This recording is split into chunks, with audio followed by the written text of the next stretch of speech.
The crystal glasses clinked together as Margaret Chen raised her hand, calling for everyone's attention. Her penthouse apartment overlooked the Manhattan skyline, and tonight 12 of her closest business associates filled her dining room. The smell of expensive wine mixed with the aroma of the catered meal that had cost more than most people's monthly rent. Margaret was celebrating. Her investment firm had just closed a deal worth $40 million. She'd spent the last 3 months convincing a tech startup to accept her terms, and tonight was about showing off that victory. Everything had to be perfect. The food, the wine, the conversation, everything. In the kitchen, Rosa Martinez wiped down the marble countertop for the 3rd time. She'd been working for Margaret for almost 2 years now, cleaning the penthouse twice a week. Tonight was different, though. Margaret had offered her extra money to help serve during the dinner party, and Rosa needed every dollar she could get. Her son Daniel had come along to help carry plates and refill water glasses. Daniel stood in the corner of the kitchen, trying to stay out of the way. He was 16, tall and thin, wearing his only pair of dress pants and a white button-up shirt his mother had ironed that morning. He'd rather be anywhere else, but his mom needed help, and that was that. Through the doorway, he could see the guests laughing and talking, their jewelry catching the light from the chandelier. "Daniel, take this tray out," Rosa whispered, handing him a silver platter with small desserts. "Just walk around and let them take what they want. Don't say anything unless they ask you something." He nodded and pushed through the kitchen door. The conversations got quieter as he moved around the table. Some of the guests smiled politely. Others didn't even look at him. He was just part of the help, invisible unless they needed something. Margaret was in the middle of a story about her latest investment when one of her guests, a woman with perfectly styled gray hair, interrupted her. "Margaret, darling, I just have to say that piano is absolutely stunning." "Do you play?" Margaret glanced at the grand piano sitting in the corner of her living room. It was a Steinway, custom made, worth more than a luxury car. She'd bought it 6 months ago because the decorator said the room needed something impressive in that corner. "Oh, not really." Margaret laughed, waving her hand. "I took lessons as a child, but you know how it is. I keep meaning to start again, but who has the time?" The woman with gray hair sighed. "Such a shame. An instrument like that deserves to be played. It's almost criminal to let it sit there like a piece of furniture." Margaret felt a small sting of embarrassment.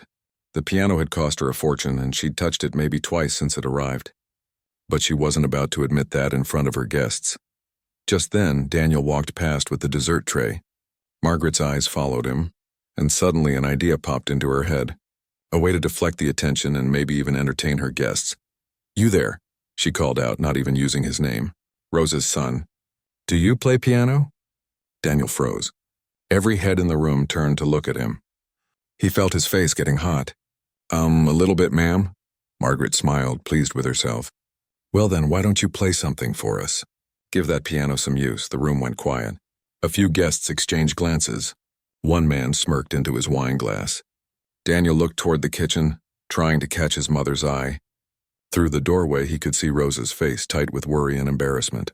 "Oh, I don't think that's necessary," Rosa said quickly, stepping into the dining room. "Daniel, come help me in the kitchen." But Margaret was already standing up, gesturing toward the piano. She'd had just enough wine to think this was a wonderful idea. "Nonsense.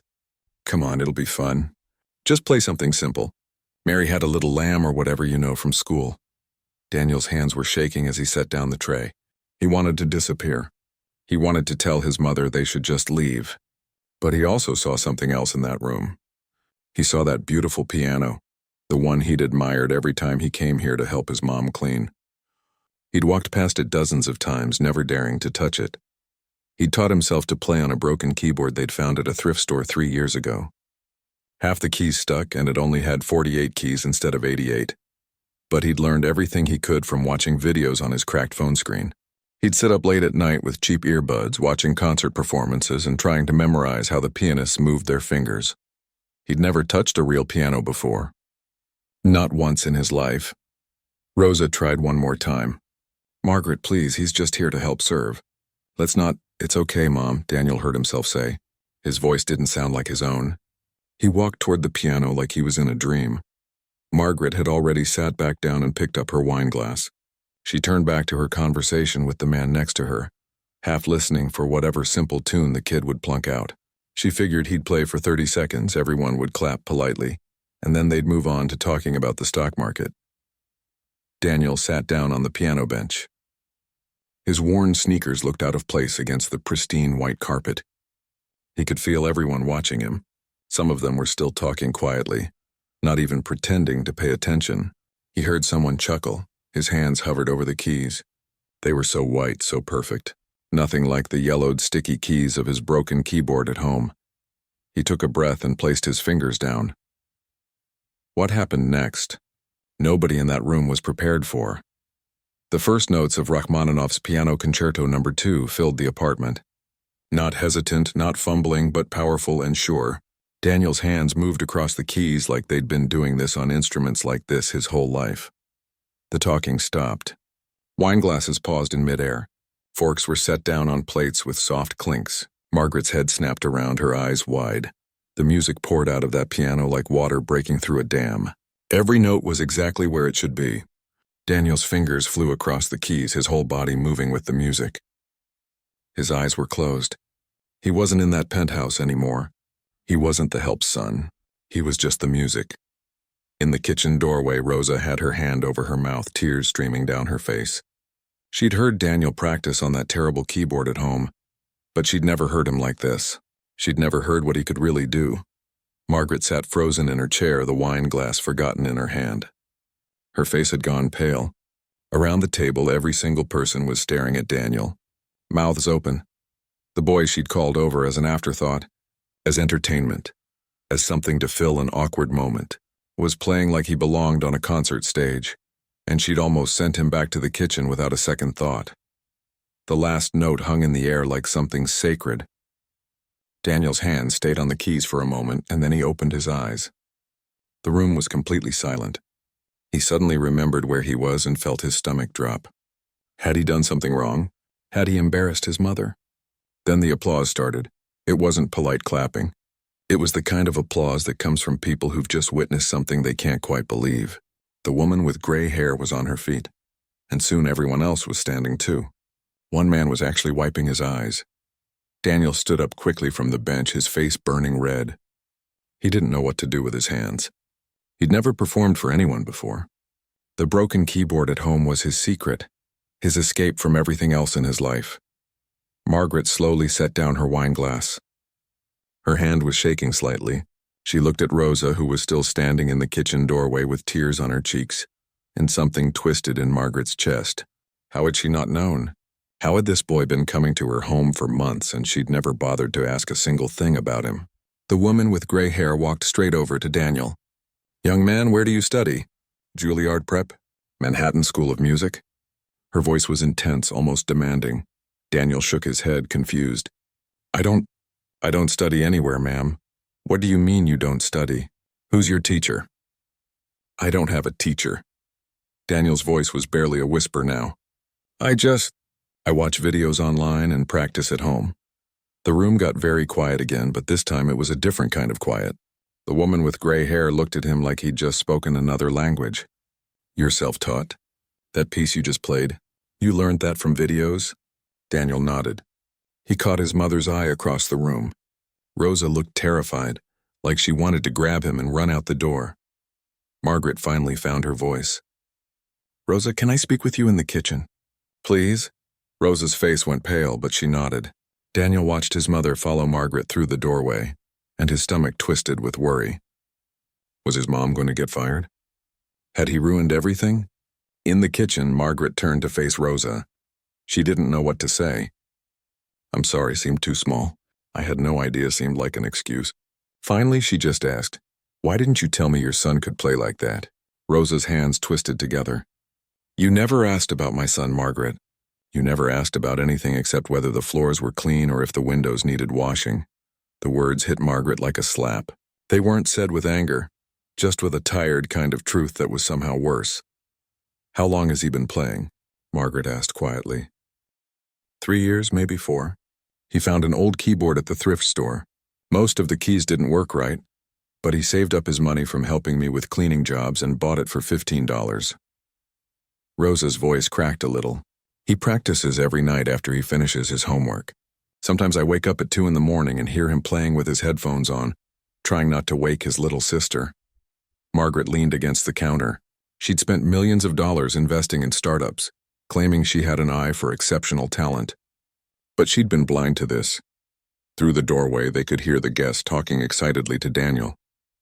The woman with gray hair seemed to be asking him questions rapid fire. "That's Eleanor Rothschild," Margaret said. "She used to teach at Juilliard. She retired a few years ago, but she still sits on their board." Rosa's eyes widened. She knew that name. Everyone who knew anything about music knew that name. They walked back into the living room together. Eleanor had Daniel sitting at the piano again. "Play something else for me," she was saying. "Anything you want." "Something fast." Daniel's fingers moved into position, and this time he played something different. Chopin. The notes danced and sparkled. His hands were a blur. Margaret watched the faces of her guests. They looked stunned. Even the man who had smirked earlier was leaning forward in his chair, completely focused. When Daniel finished, Eleanor turned to Rosa. Her expression was serious. "Mrs. Martinez, your son is extraordinarily gifted. That kind of natural ability combined with that level of self-discipline, I haven't seen anything like it in 30 years of teaching." "Thank you," Rosa said carefully. She'd learned over the years to be cautious when wealthy people started showing interest in her family. Eleanor pulled out her phone. "I'm going to give you my personal number. I want you to call me tomorrow. There are programs, scholarships for talented students. Your son should be training with the best teachers available. He should be preparing for competitions, for conservatory auditions."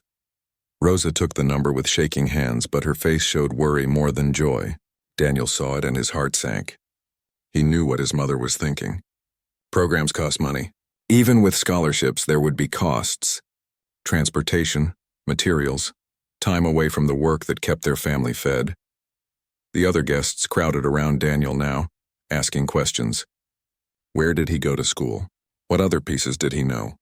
Had he ever performed before? The attention was overwhelming. He answered politely, but he kept looking at his mother. Margaret watched all of this from a few feet away. She saw the way Rosa held herself proud but guarded. She saw the way Daniel glanced at his mother after every question, checking to make sure this was okay. She thought about the piano in her living room, silent and perfect. While this boy had taught himself on broken keys, one of Margaret's business partners, a man who'd made his fortune in tech, clapped Daniel on the shoulder. "Kid, you've got a gift. You should be on stage, not serving desserts." The words were meant as a compliment, but they landed wrong in the room. Rosa's face tightened. Daniel looked down at his shoes. Margaret felt it again, that twist in her chest. She'd built her whole career on spotting potential, on seeing what others missed. But she'd missed this. And not because Daniel had hidden his talent. She'd missed it because she'd never looked. Because to her, he'd been invisible. Just the maid's son who sometimes helped carry plates. As the evening wound down and the guests started to leave, Eleanor pressed her business card into Rosa's hand. "Please call me, I mean it. Don't let this talent go to waste." After the last guest left, Rosa and Daniel cleaned up in silence. Margaret sat at her dining table watching them work. The penthouse felt different now, colder somehow, or maybe she was just finally noticing what it had always been. When Rosa and Daniel were ready to leave, Margaret walked them to the door. She wanted to say something meaningful, something that would fix the uncomfortable truth that had been exposed tonight. But what could she say? "Thank you for your help tonight," she finally managed. Rosa nodded. Daniel mumbled a goodbye. As they waited for the elevator, Margaret heard Rosa whisper to her son in Spanish, though she didn't know what the words meant. The elevator doors closed and Margaret stood alone in her hallway. She walked back to the piano and sat down on the bench. The key still felt warm from Daniel's hands. She pressed one key and the note sounded clear and pure in the empty room. For the first time in 6 months, Margaret actually heard her piano, and the sound of it made her feel ashamed. Rosa stared at her phone for a full minute before she finally pressed the call button. It had been sitting on her kitchen counter all morning, Eleanor Rothschild's business card propped up against it. Daniel had already left for school and her daughter was at her friend's house. The apartment was quiet except for the sound of her own heartbeat. "Hello?" Eleanor's voice came through after 2 rings. "Ms. Rothschild? This is Rosa Martinez, Daniel's mother." "You told me to call." "Rosa, yes. I'm so glad you did. I've been thinking about your son nonstop since Saturday night. Eleanor's enthusiasm crackled through the phone. I've spoken with some colleagues and we want to offer Daniel a place in our preparatory program. Full scholarship. This includes private lessons with me twice a week, music theory classes, and performance training. Rosa closed her eyes. It sounded too good to be true, which meant it probably was. What's the cost? That's what I'm telling you. Full scholarship. No tuition. But there's something else, isn't there? Rosa had learned over the years that nothing was ever truly free. Eleanor paused. Well, yes. The program is intensive. Classes are Monday through Saturday, from 3 to 7 in the evening. Students need to practice at least 3 hours a day on top of that. It's designed for serious students who are preparing for conservatory auditions. Rosa did the math in her head. Daniel helped her with cleaning jobs every Saturday and Sunday. That was almost 40% of her income. More than that, it was the money they'd been saving for her medical bills. Her diabetes medication cost a fortune, and lately she'd been skipping doses to make the bottles last longer. I need to think about it, Rosa said. Of course. But Rosa, I need to be honest with you. Students like Daniel come along maybe once in a generation. If he doesn't get proper training now, at his age, that window of opportunity will close. Natural talent only takes you so far. After they hung up, Rosa sat at her tiny kitchen table and cried. Not quiet tears, but the kind of crying that came from deep in her chest. She was angry at the universe for giving her son this incredible gift, but not giving them the money to do anything with it. She was angry at herself for not being able to provide more, and she was terrified of what would happen if Daniel found out about the opportunity, and she had to tell him no. But Daniel found out anyway. Eleanor had given him her card too, and he'd called her that afternoon after school. He came home that evening with his eyes shining. Mom, Ms. Rothschild called me back. She told me about the program. Can you believe it? Actual lessons at a real music school. Rosa's heart broke looking at his face. Daniel, sit down. We need to talk. She explained everything. The schedule, the cost of him not working weekends, her medication, the bills that were already piling up. With every word, she watched the light in his eyes dim a little more. It's okay, Mom, he said finally, but his voice was flat. I get it. We can't afford it. It's not that we can't afford it, Rosa tried to explain. It's just that the timing. I said I get it. Daniel stood up and went to his room. Rosa heard the door close softly. She almost wished he'd slammed it. Anger would have been easier to handle than this quiet resignation. That night, Daniel lay in bed staring at the ceiling. He'd already sent a polite email to Eleanor thanking her but declining the offer. He'd kept it short so she wouldn't hear the disappointment in his voice. Through the thin walls, he could hear his mother coughing in her room. She'd been coughing more lately. He knew she wasn't taking her medicine like she should. The next day at Margaret's penthouse, Rosa cleaned in silence. She scrubbed the floors harder than necessary, taking her frustration out on the marble. She was in the kitchen when she heard Margaret come in. Rosa hadn't even known she was home. Rosa, can we talk for a minute? Rosa set down her cleaning supplies. Margaret was holding 2 cups of coffee, which was unusual. In 2 years, they'd never sat down together for coffee. I spoke with Eleanor yesterday, Margaret said, handing Rosa one of the cups. She told me about the program offer, and she mentioned that Daniel declined. Rosa's jaw tightened. That's a private family matter. I know. I'm not trying to intrude. Margaret set down her cup. Why did he say no? The scholarship covers everything. Scholarships don't cover groceries. They don't cover my daughter's school supplies or my medication or the electric bill. Rosa's voice was sharper than she meant it to be. My son works weekends because we need that money. This program would take away every weekend, every evening. When would he work? When would he help me? Margaret was quiet for a moment. What if I offered you a different arrangement? Full-time work here. More money, actual benefits, health insurance. Rosa laughed, but there was no humor in it. So I can be your charity case? So you can feel better about yourself after ignoring us for 2 years? That's not— Yes, it is, Rosa stood up. You want to know something? Daniel told me he'd seen you walk past that piano 100 times. He said once he watched you use it as a table to set down your purse and your mail. A $50,000 piano, and you used it to hold your shopping bags. Margaret flinched. My son taught himself to play on a broken keyboard that cost $15, Rosa continued. He practiced with headphones that only worked in one ear because we couldn't afford new ones.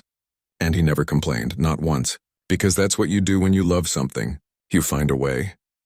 I know I don't deserve to help, Margaret said quietly. But this isn't about me. It's about Daniel. No, you don't get to do that. You don't get to swoop in and save the day and feel good about yourself while we're supposed to be grateful. Rosa picked up her cleaning supplies. We're not a story for you to tell at your next dinner party. We're real people with real pride. That evening, Margaret sat in her penthouse alone. She'd never been talked to like that in years. Most people in her life agreed with everything she said, laughed at her jokes, thanked her for her time. Rosa's words had been harsh, but they'd also been true. She thought about her own past before the money and success. She'd grown up middle class, comfortable enough but not wealthy. A mentor had given her a chance early in her career, invested in her first business idea when no one else would. That investment had changed her life, but she'd never had to choose between opportunity and survival. She'd never had to watch her mother skip medication so there was enough money for her dreams. The next morning, Daniel was at school when he got called to the principal's office. His heart raced. Had he done something wrong? But when he got there, Eleanor Rothschild was sitting in the waiting area. Ms. Rothschild, what are you doing here? I wanted to talk to you in person, she said. About why you really turned down the program. I told you in my email. It's not the right time. Daniel, I've been teaching for 40 years. I know when a student is lying to protect someone. Eleanor's voice was gentle. This is about money, isn't it? About your family? Daniel looked down at his shoes. The same worn sneakers from Saturday night. My mom needs me. She's got health problems and my little sister needs things. I can't just think about myself. What if I told you there might be a way? What if we could figure something out? We already tried that. My mom doesn't want charity, and honestly, neither do I. Daniel met her eyes. I know that sounds stupid. I know I should just take any help I can get, but I can't be someone's project. I can't be the poor kid everyone feels sorry for. Eleanor nodded slowly. I understand, more than you know. She stood up to leave, then paused. But Daniel, let me tell you something. Pride is important. Dignity is important. But so is not letting other people's mistakes steal your future. Think about that. After she left, Daniel sat in the principal's office for a few more minutes. Through the window, he could see other students heading to class, laughing and talking. Normal kids with normal problems. He wondered what it felt like to just worry about homework and friends instead of medical bills and missed opportunities.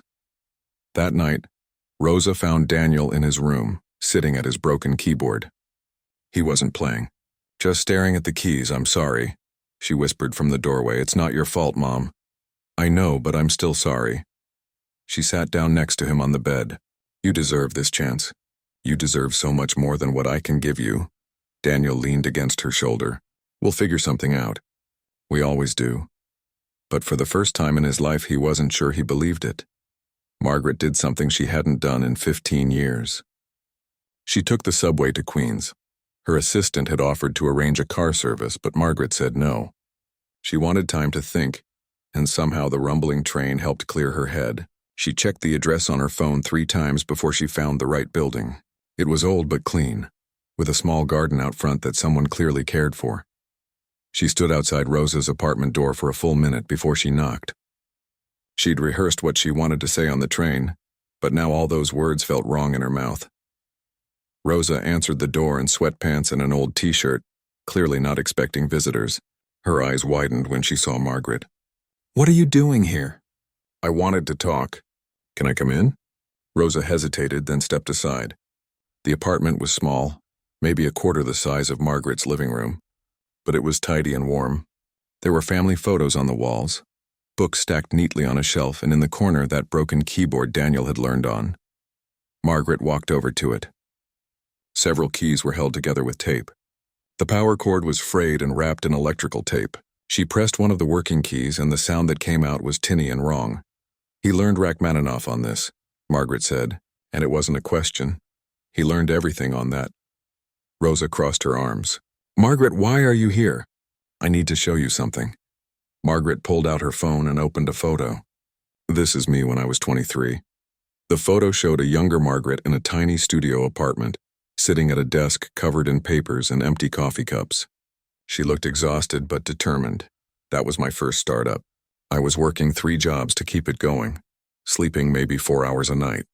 I ate ramen for dinner 6 nights a week because that's all I could afford. Margaret swiped to another photo.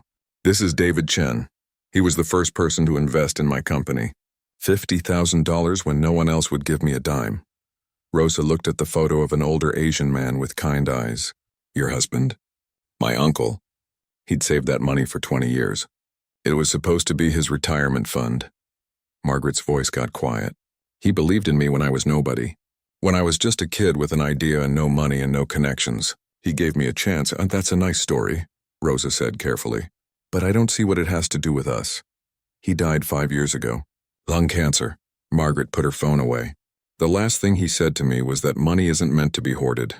It's meant to move, to create opportunities, to give other people the chances you got. I've spent 5 years telling myself I honor that. But I don't. I invest in companies. I make more money. I buy expensive pianos I never play. Rosa's expression softened slightly, but she still looked guarded. I'm not here to offer you charity, Margaret continued. I'm here to ask for your help. My help? Rosa looked confused. With what? Come sit down, please, let me explain. They sat at Rosa's small kitchen table. Margaret noticed the bills stacked in the corner, the pill bottles lined up by the sink, evidence of a life balanced on a knife's edge. After you left my apartment the other day, I couldn't stop thinking about what you said, about how I'd been blind, about how I'd treated you and Daniel like you were invisible. Margaret folded her hands on the table. You were right, and I can't fix 2 years of being wrong, but maybe I can do something different going forward. What do you mean? I want to hire you full-time, not as my maid, as my household manager. It's a real job with a real title and real benefits. Health insurance, retirement account, the whole thing, triple what I pay you now. Rosa's eyes narrowed. I already told you, I know. You don't want charity. This isn't charity. I actually need someone to manage my household. I'm never home, I miss deliveries, I forget to pay bills on time. Last month I had to pay a $500 late fee because I forgot about my property taxes. You're organized. You're efficient. You notice things. Those are valuable skills. You could hire any professional for that? Yes, I could. But they wouldn't push back when I'm wrong. They wouldn't tell me hard truths. They'd just say yes to everything because I'm the one paying them. Margaret met Rosa's eyes. I don't need another person in my life who's afraid to challenge me. I need someone real. Rosa was quiet for a long moment. And what about Daniel? That's between you and him. But if you take this job, you'd have real health insurance. You could afford your medication. Maybe Daniel wouldn't have to worry so much about whether you're okay. You're trying to manipulate me. I'm trying to offer you a real job that would give you options you don't have right now. Whether Daniel takes the music program or not, that's your family's choice. But it should be a choice, not something decided by medical bills and money. Rosa stood up and walked to the window. Margaret could see her shoulders shaking slightly. When she turned around, her eyes were wet. You know what the worst part is? Rosa said. I want to say yes. I want to take your offer so badly it makes my chest hurt. But I don't know if I'm saying yes because it's a good opportunity or because I'm desperate. And I don't know which one makes me feel worse. Maybe it's both, Margaret said gently. Maybe it's okay for it to be both. Before Rosa could respond, the apartment door opened. Daniel walked in, his backpack slung over one shoulder. He froze when he saw Margaret sitting at their kitchen table. What's going on? His eyes moved between his mother and Margaret, trying to read the situation. Ms. Chen came to talk to me about a job opportunity, Rosa said carefully. Daniel's face hardened. We already talked about this. We don't need— Daniel, stop, Rosa's voice was firm. Just stop for a minute and listen. Margaret started to explain the offer again, but Daniel cut her off. No, I don't care what the job is or how much it pays. We're not your project. We're not some feel-good story you get to tell yourself so you can sleep better at night. Daniel. Rosa's voice was sharp. What, Mom? It's true. Daniel's voice cracked. She ignored us for 2 years. She walked past us like we were furniture. And now suddenly she cares. Now suddenly she wants to help? It's fake. All of it. Margaret didn't interrupt. She let him talk. You want to know what I think? Daniel continued, his voice rising. I think you feel guilty. I think you're embarrassed that all your rich friends saw you treat us like we were nothing. And now you're trying to fix it so you don't have to feel bad anymore. But you don't actually care about us. You care about yourself. The room went silent. Rosa looked horrified. Margaret sat very still. You're right, Margaret said finally. Daniel blinked, clearly not expecting that response. You're absolutely right. I do feel guilty. I am embarrassed. And yes, part of this is about me trying to feel better about myself. Margaret stood up. But that doesn't make the job offer fake. It doesn't make the money fake or the health insurance fake. I can't change why I'm offering, but I can control whether the offer is real or not. And it is real. How do we know you won't just change your mind? How do we know that in 6 months, when you've stopped feeling guilty, you won't just fire my mom and we'll be back where we started? Daniel's voice was calmer now, but still hard. You don't know that. You can't know that. Margaret reached into her bag and pulled out a folder. But this is a contract. Written by lawyers. If I fire your mother without cause, she gets a year's severance. It's legally binding. She set the folder on the table and headed for the door. I'm not asking you to trust me. I'm asking you to think about whether you want to let my mistakes determine your future. That's all. After Margaret left, Rosa and Daniel sat in silence. Finally, Rosa picked up the folder and opened it. The contract was real. The numbers were real. Everything was real. What do you think? She asked her son quietly. Daniel stared at the broken keyboard in the corner. He thought about Eleanor Rothschild's words, about pride and dignity and not letting other people's mistakes steal his future. I think, he said slowly, that I'm really tired of that keyboard. I think I want to play a real piano again. Rosa reached across the table and took his hand. Then let's figure out how to make that happen. Together. For the first time in weeks, Daniel felt something loosen in his chest. Maybe it was hope. Or maybe it was just relief that he didn't have to pretend to be okay anymore. 3 months later, Daniel walked through the halls of the preparatory program, carrying his sheet music. He still wasn't completely used to it. The building was beautiful, with practice rooms that had soundproof walls and pianos that were tuned every week. Sometimes he'd walk past a room and just stop to listen to another student practicing, amazed that this was his life now. But something had changed in those 3 months that nobody expected. It started 2 weeks after Rosa accepted Margaret's job offer. Daniel had called Eleanor and told her he'd take the scholarship. He'd been nervous, expecting her to be angry that he'd made her wait so long. Instead, she'd just said, I knew you'd figure it out. Come Monday and we'll get started. That first Monday, Daniel showed up early. Eleanor had him play several pieces, watching his hands carefully, occasionally stopping him to adjust his posture or hand position. When he finished, she sat back in her chair. You have remarkable talent, Daniel, but talent alone won't get you where you want to go. Are you ready to work harder than you've ever worked in your life? He'd nodded, not really knowing what she meant. He found out quickly. The program was intense. 3 hours of practice before classes, then music theory, ear training, and technique work until 7 at night. Then homework from his regular school on top of it all. Some nights he fell asleep with his head on his textbook, too exhausted to even make it to his bed. But something else happened during those 3 months, something nobody planned for. Rosa had been working for Margaret full-time, and she was good at it. Really good. She organized Margaret's schedule, managed deliveries, even started handling some of Margaret's business correspondence. One afternoon, Margaret came home to find Rosa on the phone, speaking firmly to a contractor who'd been trying to overcharge for repairs. I don't care what you usually charge, Rosa was saying. The estimate you gave last month was $3,000 less.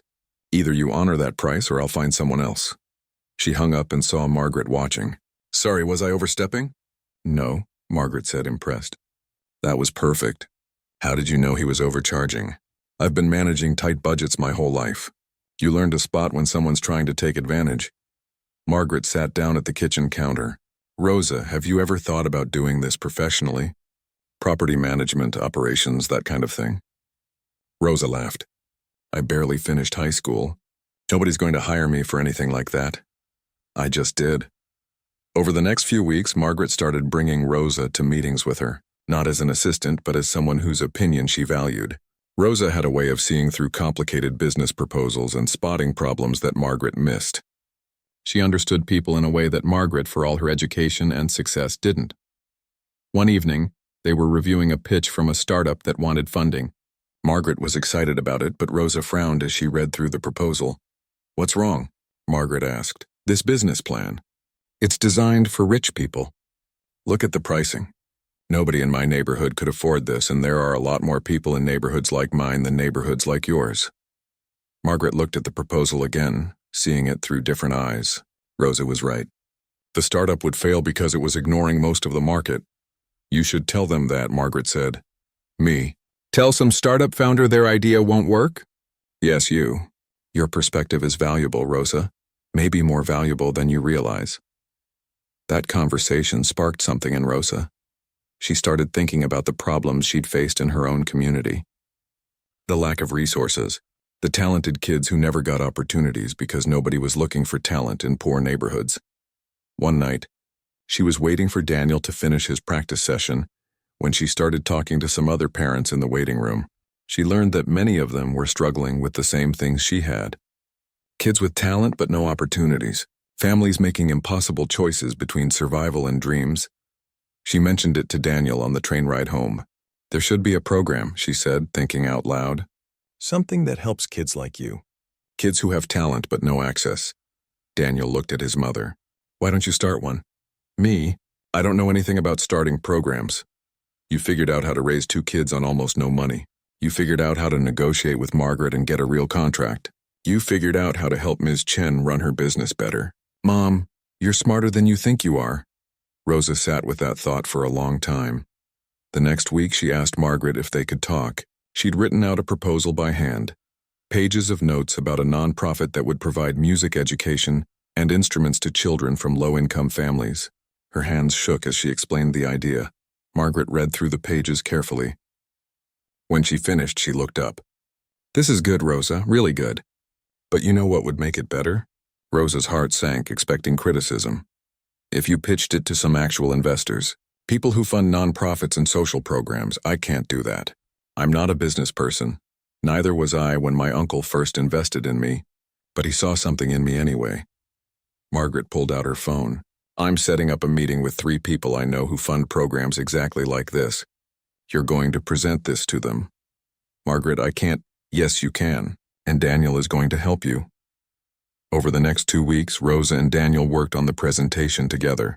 Daniel helped her organize the ideas. He suggested they include the broken keyboard as a symbol, a reminder that talent exists everywhere, even in the most unexpected places. Rosa practiced her pitch over and over until the words felt natural. The day of the presentation, Rosa wore her best dress and tried to calm her nerves. Daniel came with her for support. Margaret was there too, but she sat in the back and let Rosa do all the talking. Rosa's voice shook at first, but as she talked about the kids she wanted to help, about the barriers they faced, her voice grew stronger.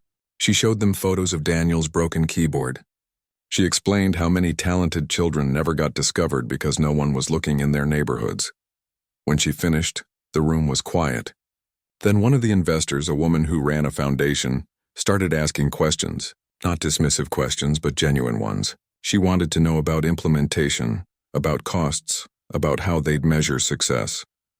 By the end of the meeting, they had commitments for funding.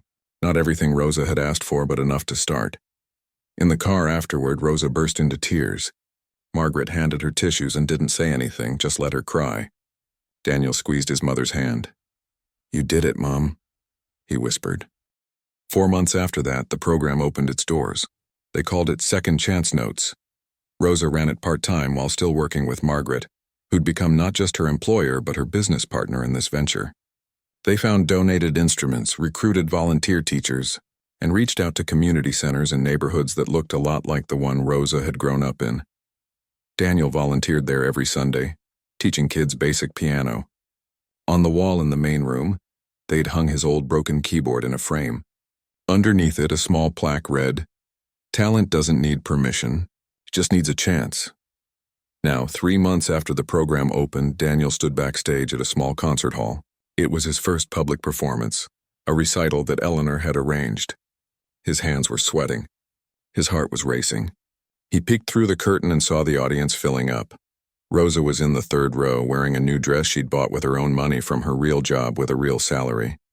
Next to her sat Daniel's little sister, bouncing excitedly in her seat. Margaret was there too, a few rows back, and Eleanor sat near the front. But what made Daniel's throat tight was seeing some of the kids from Second Chance Notes scattered throughout the audience. Kids who were just starting their own journeys, who were learning that talent wasn't just for rich families with grand pianos. The stage manager gave him the signal. Daniel walked out onto the stage and the audience applauded. He sat down at the piano, a beautiful instrument that responded to his touch like it was part of him. He thought about the broken keyboard, about all those nights practicing with headphones that only worked in one ear, about his mother skipping her medication so he could save money. He thought about Margaret walking past him for 2 years like he was invisible, and then about how she'd shown up at their apartment and admitted she was wrong. He thought about Eleanor, who'd seen something in him worth fighting for. He thought about how close he'd come to giving up on all of this. His fingers found the keys and he began to play. The music that filled that hall wasn't just about technique or talent. It was about every person who'd been overlooked, every gift that had been dismissed, every moment when someone chose to see what others had missed. It was about the broken keyboard and the grand piano, about the distance between them, and about the people who helped build bridges across that distance. When the last note faded, the audience rose to their feet. Daniel stood and bowed, and through the stage lights he caught his mother's eye. She was crying, but she was smiling too, and in that moment, Daniel understood something important. This wasn't the end of a story. It was just the beginning. For him, for his mother, for all the kids who'd come after them, learning on broken keyboards and donated instruments, proving that genius doesn't need wealth or privilege or perfect circumstances. It just needs someone willing to listen.